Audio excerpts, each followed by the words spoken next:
ಕಿರುತೆರೆಯ ನಟಿ ಮಂಜುಳಾಗೆ ಗಂಡನೇ ಚಾಕುವಿನಿಂದ ಇರಿದಿದ್ನಲ್ಲ, ಆ ಪ್ರಕರಣಕ್ಕೆ ಸಂಬಂಧಪಟ್ಟಂತೆ ಪೊಲೀಸರ ತನಿಖೆ ಚುರುಕುಗೊಂಡಿದೆ. ಹನುಮಂತನಗರ ಪೊಲೀಸರಿಂದ ಪತಿ ಅಂಬರೀಷನ ಬಂಧನ ಆಗಿದೆ. ಪತ್ನಿ ಮಂಜುಳಾ ವಿರುದ್ಧ ಗಂಭೀರ ಆರೋಪವನ್ನು ಮಾಡಿದ್ದಾನೆ. ಈ ಸಂದರ್ಭದಲ್ಲಿ ಪತಿ ಅಂಬರೀಷ್, ಮಂಜುಳಾಗೆ ಕುಟುಂಬದ ಜವಾಬ್ದಾರಿ ಇರಲಿಲ್ಲ, ಇಬ್ಬರು ಹೆಣ್ಣು ಮಕ್ಕಳಿದ್ರೂ ಕೂಡ ತಾಯಿ ಪ್ರೀತಿಯನ್ನ ಮಂಜುಳಾ ತೋರಿಸ್ತಾ ಇರಲಿಲ್ಲ. ಪಬ್ಬು ಪಾರ್ಟಿ ಅಂಥೇಳಿ 15 ದಿನ ಆದರೂ ಕೂಡ ಮನೆಗೆ ಬರ್ತಿರಲಿಲ್ಲ.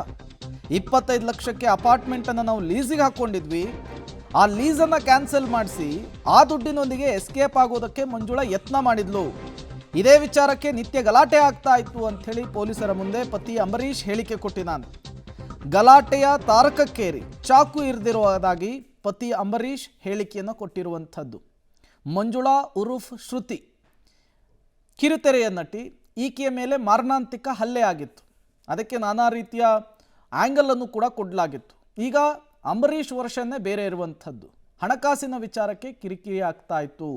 ಅದರ ಜೊತೆಗೆ ಟ್ರಿಪ್ಪಿಗೆ ಪಾರ್ಟಿಗೆ ಅಂತ ಹೋದವರು ತಿಂಗಳುಗಟ್ಟಲೆ ವಾರಗಟ್ಟಲೆ ಮನೆಗೆ ಬರ್ತಾನೆ ಇರಲಿಲ್ಲ. ಎಷ್ಟು ದಿನ ಅಂಥೇಳಿ ಸಹಿಸ್ಕೊಳ್ಳೋದು?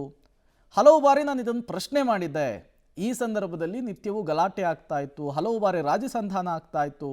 ಮೊನ್ನೆ ಗಲಾಟೆ ವಿಕೋಪಕ್ಕೆ ಹೋಗಿ ಹೀಗಾಗಿದೆ ಅಂತ ಹೇಳಿಕೆಯನ್ನು ಕೊಟ್ಟಿರುವಂಥದ್ದು.